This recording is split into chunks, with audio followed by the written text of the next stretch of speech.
Hello everyone and welcome to today's video. Now today I'm going to be talking about the Daytona race for the Cup Xfinity in the Truck Series, the season opener for the 2024 season. But before we get into that, let's first talk about next week's scheduled race, which is Atlanta, once again for the Cup, Xfinity, and also the Truck Series. So hopefully there is going to be no rain delays like it was in Daytona, but Friday, February 23rd will be qualifying for both Trucks and the Xfinity Series, 3:05 p.m. for the Truck Series and 4:35 p.m. for the Xfinity Series. Both of them will be on FS1 and Sirius XM. Saturday, February 24th at 11:30 a.m. will be qualifying for the Cup Series. That'll be on FS1, PRN, and Sirius XM. And at 2 p.m. will be the Truck Series race for the running of the Freight 208. Interesting name. That'll be on FS1, MRN, and Sirius XM. At 5 p.m. Eastern Time will be the Xfinity Series race for the running of the Raptor King of Top 250. That'll be on FS1, PRN, and Sirius XM. Now on Sunday, February 25th, will be the Cup Series race for the running at the AM Better Health 400 at 3 p.m. Eastern Time. That'll be on Fox, PRN, and Sirius XM. So with that out of the way, let's now talk about the Truck Series results. And the winner of the opening season race for the Craftsman Truck Series at Daytona is first-time winner Nick Sanchez. Then we have Roger Caruth, Corey Heim, Brent Holmes, Spencer Boyd, Stephen Parsons, Matt Crafton, Timmy Hill, Brian Dalzat, Christian Eckes ran out of top 10, Natalia Ankrum, Jason White, Bailey Kirby, Stuart Friesen, and Ty Majeski ran out of top 15. Four drivers failed to qualify, that being Mason Maggio, Clay Greenfield, Jennifer Jo Cobb, and Ryan Huff. So let's talk about the race, shall we? And I guess the first thing I want to talk about is that it was total 12 cautions. I'm pretty sure it was a record in the Truck Series. This just shows that the Truck Series should basically be the ARCA Series. Like, should be on the same level. If not, it probably already is. Because this race was just full of chaos. Now, what I'm going to do differently for this year, I'll maybe try that maybe for like 2-3 for maybe like 2-3 videos, is that I'm actually going to record like the races that I watch. If not, it's just going to be like a standard one where it's just going to be just the highlights and stuff. But this time I was just like, what could possibly go wrong if I just use my own reaction to crashes? So for this one then, lap 6 immediately, where there was basically this big wreck that happened. Matt Crafton looked like he got a bit aggressive, forces the 3 wide onto the backstretch, and like a bunch of drivers weren't collected. Pretty sure like 12 drivers were collected, like Lawless Allen, Sad Moffat, Matt Crafton, obviously, Stuart Friesen, Ty Dillon, Roger Caruth, Keith McGee, Jake Garcia, Granite Finger, Nick Sanchez, Tano Gray, and Lane Riggs. Oh! There it is! Oh, for God's sakes. Sorry, that's a bit of a pancake. Oh! Moffat. Oh, Caruth. Again? Seriously? That was 6 laps in. We've already had a massive accident. Lap 57 now. Yes, we jump a bit because there's like there was some cautions that didn't really matter. Brent Holmes and Bailey Curry, both of them were basically in the lead. They were both of them were at the bottom, were basically at the bottom line, and they both just got loose immediately. I think Holmes just, you know, the air just got taken off him, and he spun out, and Curry also spun out as well. Oh, never mind. Oh, as soon as I said that Holmes, I could actually win this. Oh, I'm so sad now. As soon as I said that Brent Holmes could actually win this, I'd choke it. Oh, that's actually really sad. Lap 73 now, our reigning champion Ben Rhodes. He actually cut a tire in front of the field, which basically part of the Red Sea looked like he was straight in the middle, spun out there at the very end, and collected both Tanner Gray and Tony Breidinger. Oh God, Ben! Oh! Oh! Wasn't too bad. Oh God. Whee! Ben's in a burnout. Oh, yeah. Tire's loose. There it is. Lap 79, Christian Eckes also spun out and collected Johnny Sauter, Stephen Parsons, and Tony Breidinger as well. God. Yo! There's Eckes. Sauter's in it. Oh.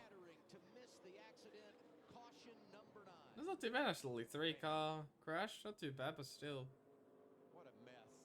Damn. Is anyone else left in this race? Lap 94 to trigger overtime, that being Tyler Ankrum. He spun out on the backstretch and collected Chase Purdy, Christian Eckes, Timmy Hill, and Ty Majeski. I am still surprised to this day that it wasn't a bigger accident. Teammates, the CR7 boys, they're stick together. Ankrum! Oh! Oh! Damn it. Oh, God. God's sakes. For God's sakes. Oh my God, Purdy, get the fuck out of there. And on lap 101 to end the race under caution, once again, like always, on the backstretch, there was this massive wreck that happened, which ended with Taylor Gray going up and over on the backstretch. I'm pretty and landed, I think, like on like 3 trucks as well. It was complete mayhem. Oh, there it is. There it is. Oh, and a flip. Oh, God, Taylor. Oh, my God. I told you I was going to do something stupid. And Taylor Gregor's flipping. First flip of 2024. And Nick Sanchez wins. So I guess I just want to mainly talk about that final flip. That final wreck, which really ended it all. Because that wreck as a whole really just showed how crap the truck series is. I mean, we definitely saw it in Phoenix as well last year for the finale of the 2023 season, but now to really start the 2024 season like this is not a good look. With a record 12 cautions is not a good sign for things to come for the truck series. I hope that at least, you know, like it's gonna be less chaotic in as long as the season goes. But next is gonna be Atlanta, and Atlanta is also technically a super speedway. So imagine imagine Daytona, but in a much smaller scale. That's basically what Atlanta's gonna be. So I'm not really looking forward to that, but we just have to wait to see that. But either way, massive congratulations to Nick Sanchez. Absolutely deserves it. I mean, I did pick him to make it to the playoffs. I think I predicted him to win at least 2 or 3 times, I'm pretty sure, this season. So that's already number 1, and he's already locked himself into the playoffs. So at least that's a great sign for Sanchez. And let's have a look now at the other pitchers outside of the top 15. There's Tyler Gray, who was involved in multiple accidents, granted finger as well, moved over from GMS to CR7 Motorsports. Corey LaJoie, who was very fast throughout the whole race, basically, was also caught up in that final wreck. Bunch of cars as well. Matt Mills, he was having problems, pretty sure, like, I think I let the very, first lap, his, the hood pins, pretty sure, popped up or something, so he was just struggling along with that. Tony Breindinger, she was actually really, really good, throughout the race, consistently in the top 15, top 10, and then obviously caught up in a couple of wrecks. Johnny Sauter, who I thought was maybe the most dominant truck in the field, he was, like I said as well, he was caught up in that wreck, with Christian Eckes, Parsons, and Tony Breindinger. Lane Riggs, I guess we'll talk about. He was there because of the damaged vehicle policy. He was not too happy with it, which is understandable, but I do hope that he at least gets a couple wins this season. And down in last place is the other rookie of Thad Moffat for Faction 46. He was also a part of that lap 6 crash that took out multiple contenders. So with that out of the way, let's now have a look now at the Xfinity Series results. And the winner of the NASCAR Xfinity Series race at Daytona is, for the 3rd straight year, Austin Hill. Oh God. Followed by his former teammate Sheldon Creed, ironically, Parker Retzlaff, Jordan Anderson, Chandler Smith, Riley Herbst, John Nemechek, Justin Allgaier, Brennan Jones, and AJ Allmendinger ran out of top 10. Then Ryan Ellis, Shane Van Gisbergen, the top rookie, Cole Custer, Blaine Perkins, and BJ McLeod ran out of top 15. 6 drivers failed to qualify, that being Joey Gase, Cesar Baccarella, CJ McLaughlin, Kyle Sieg, Staten Barrett, and David Starr. However, it is worth mentioning that Starr was originally going to be in the field, but then I'm pretty sure his time got deleted because of a track bar height was illegal, so that's basically about it. So, stuff that happened once again. I'll pull up my reactions after what the thing is.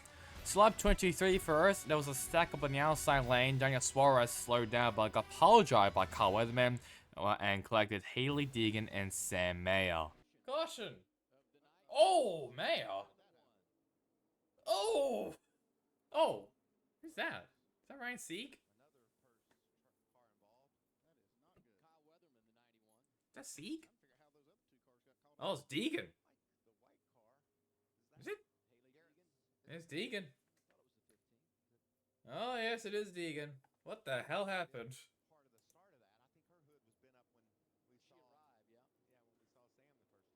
What in the God's green earth happened there? Oh, Suarez. Lap 34, Justin Allgaier spun out on the backstretch after trying to side drive Cole Custer while Custer was trying to avoid debris on the high line. What in the God's green? Oh, there it is. It's a wreck. No, Shane's in it. Damn it. Austin Hill's in it. That's a lot of good cars. Lap 36, Jonathan Nemechek pushes Jesse Love loose, spins out and collects AJ Allmendinger, Austin Hill, Parker Kligerman, Shane Van Gisbergen, Sammy Smith, Daniel Dye, Josh Williams, Frankie Muniz all involved. One bad push here in the backstretch is going to end it all. Yeah, there it is. One spinning. Who's that spinning? Oh, it's Justin. Yeah, there it is. Yeah. Oh, and Garrett Smithley. Yeah, that's so true. Lap 112, Cole Custer gets hit by Sage Karam and spins out on the backstretch, collects Justin Allgaier, Brennan Poole, and Daniel Dye. Oh! Oh! More crashes! Yep. Oh, God. Oh, God, Brennan Poole was flipped. Oh, God, Allgaier. Jesus. Custer gone, Allgaier's gone. There's Daniel Dye. And on the final lap to end it on the caution, Ryan Sieg spins out on the backstretch and basically collects everyone else in the field. I saw Sammy Smith spin out. Pretty sure Jeff Burton was someone else who spun out, but I'm not really too sure because of the smoke, and also because we didn't get to see an actual replay of what happened. Oh, he's looking.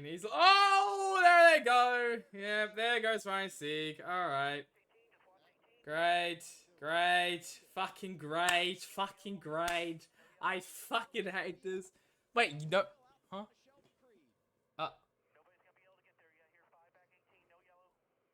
Bruh. Seriously? So all in all, this was a pretty decent race. I mean, the first couple laps was a train fest that was just running the high line just everywhere really. But as we go closer and closer to, let's just say, stage 1, where Jesse Love just won against Austin Hill by like a finger probably, and it was actually quite entertaining. Like, there was definitely some lanes working, there was some strategy going on, especially after the first big one. And also some green flag pit stops came in for the final run on the stage. But other than that, there wasn't really a lot of strategy.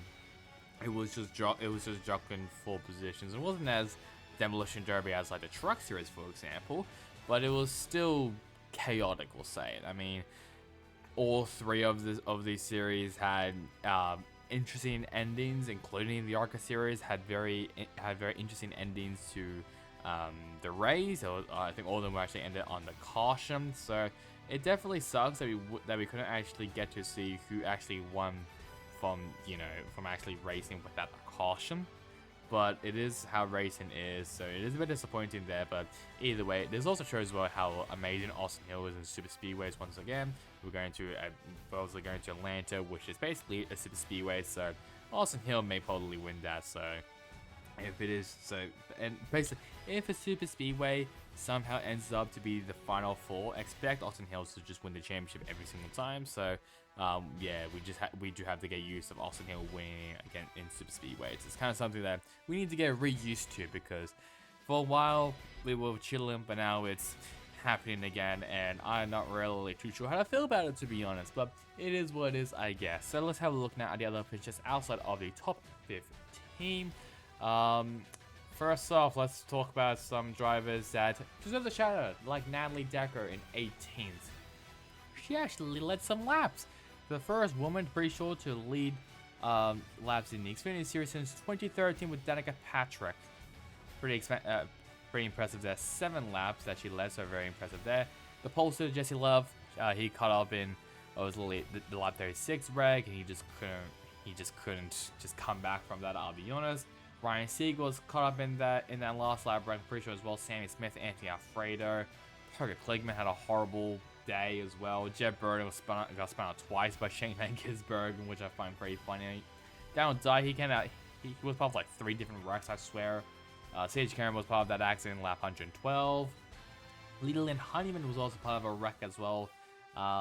Jamie Clements as well once again. Dawson Cram and Josh Blicky, they were part of a wreck as well. I can't remember who actually spun out. I think Nemechek spun out, I'm pretty sure. And Cram and Blicky, both of them were part of that wreck. Williams, Suarez, I can't remember, I think Williams and Muniz, they're part of that lap 36 wreck, like I mentioned before. Suarez, Mayer, Deegan, and then last place Carl Weatherman, all part of that lap 23 wreck. So let's now have a look now at the Cup Series results. And the winner of the 66th annual Daytona 500 is William Byron. And then we have Alex Bowman, Christopher Bell, Corey LaJoie, Bubba Wallace, AJ Allmendinger, Jonathan Nemechek, Eric Jones, Noah Gragson, and Chase Briscoe ran out of the top 10. Then we have Kyle Larson, Kyle Busch, Zane Smith, Chase Elliott, and Martin Truex Jr. ran out of the top 15. So let's talk about the Cup Series, shall we? But actually before, 2 drivers for the qualify, that being BJ McLeod for LiftS Motorsports and JJ Lee for NY Racing Team. But you already know that because obviously I did the starting grid video. So obviously, like I did for the Truck Xfinity, I'll be doing the videos thing, and let me know also down in the comments below if you want me to continue it, if you want me to do it for the entire season, or if you want me to just go back to the original, I show a clip of what happened. So first start off, the first caution in this race was on lap 6 when Brad Keselowski got into Nemechek, basically got a bit sideways and which collected Harrison Burton and Carson Hocevar. Jimmy Johnson, Ryan Preece, Austin Dillon, and Kaz Grala were also involved. Oh, another one? Oh my. Ooh, it's Hocevar and Burton. Oh. Fuck. Preece. Oh my god. God, Burton took a hard hit. Where's the Kim Cam? Lap 112, something that quite interesting happened, that being Josh Berry. He actually spun out on pit road once again by John Hunter Nemechek. This is gonna be very, very... Oh, Josh Berry. Oh, alright. There's the pit road. Lap 191, the big one, where Brad Keselowski basically got turned by William Byron because it was just a bad push from Bowman, and triggers the huge one. And apparently there was 22 cars involved. Oh god! Oh, Keselowski gone! Oh no! There's the big one. There it is. That's actually the huge one. That is massive. There it is. And finally, obviously, in lap 202, ended under caution. Ross Chastain and Austin Cindric both then spun out on the front stretch as they were taking the white flag, and William Byron wins in kind of controversial fashion. Oh! Oh! And they spin! Oh, okay. We are going to overtime. Are we going to overtime? So let me explain why it was a bit controversial. Well, because originally people obviously thought that Alex Bowman won because it looked, the caution lights and stuff. So, I thought Bowman won, I'll be honest, and I thought we were going to go to OT, but the leaders took the white flag and William Byron was declared the winner. Bit of a controversial one, and not a lot of fans were really happy about that because NASCAR once again very inconsistent of how cautions work on the final lap and stuff. So They were incredibly slow to actually put out the caution, but it is what it is. Sadly, can't really do anything about it. And another thing is, I like to call it nepotism.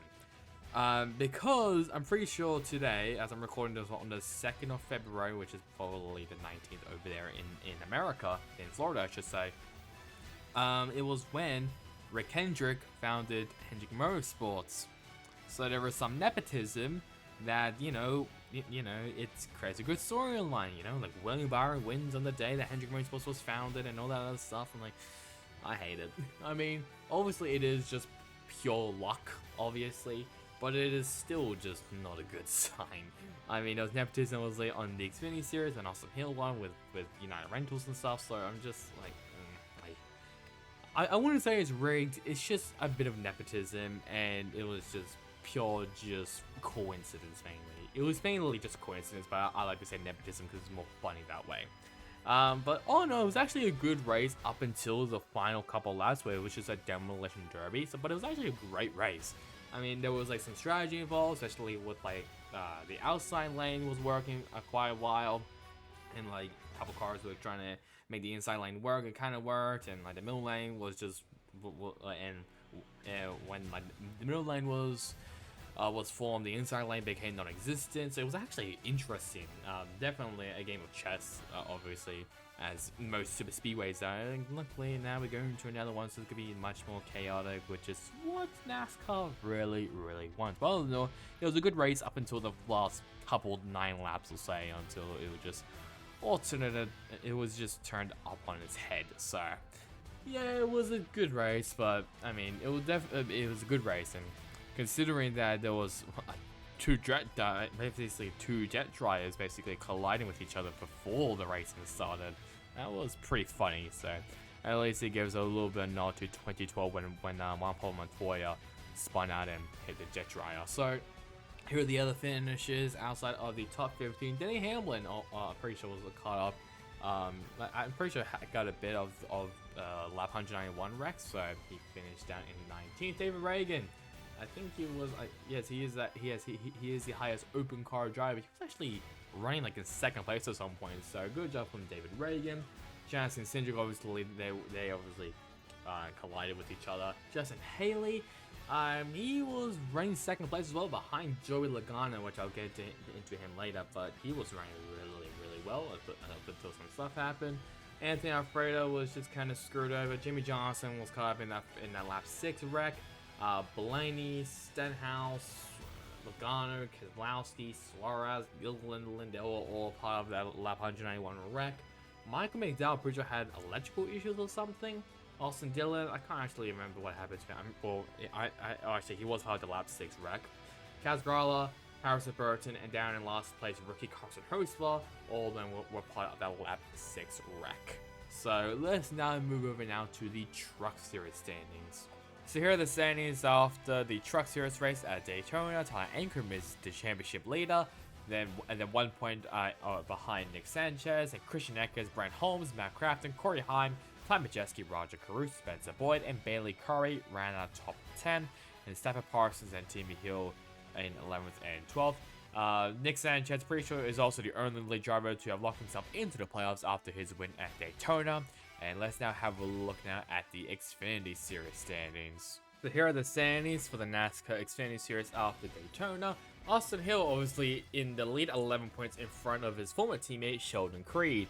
Then we have Riley Herbst, Parker Reslap, Justin Allgaier, Jordan Anderson, Chandler Smith, AJ Allmendinger, Cole Custer, and Brandon Jones ran out of top 10. Then Jesse Love and Ryan Ellis in 11th through 12th. That would basically be the playoff field if it started. Austin Hill has already locked himself into the playoffs with his win at Daytona. So let's now have a look now at the Cup Series standings. So due to whoever's looking after the NASCAR website's incompetence of updating the NASCAR Cup Series standings, I have basically been resorted to be using J-Ski, hopefully for this video only, but we just have to wait and see. So here's the top 12. William Byron is obviously in the lead, only 4 points in front of his Hendrick Motorsports teammate Alex Bowman.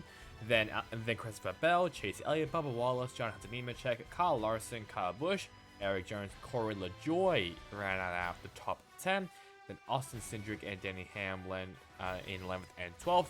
William Byron is currently the only driver to lock himself into the playoffs after his win at the Daytona 500. So just a reminder that next week's scheduled race is Atlanta, the first Atlanta race for Cup, Xfinity, and the Truck Series.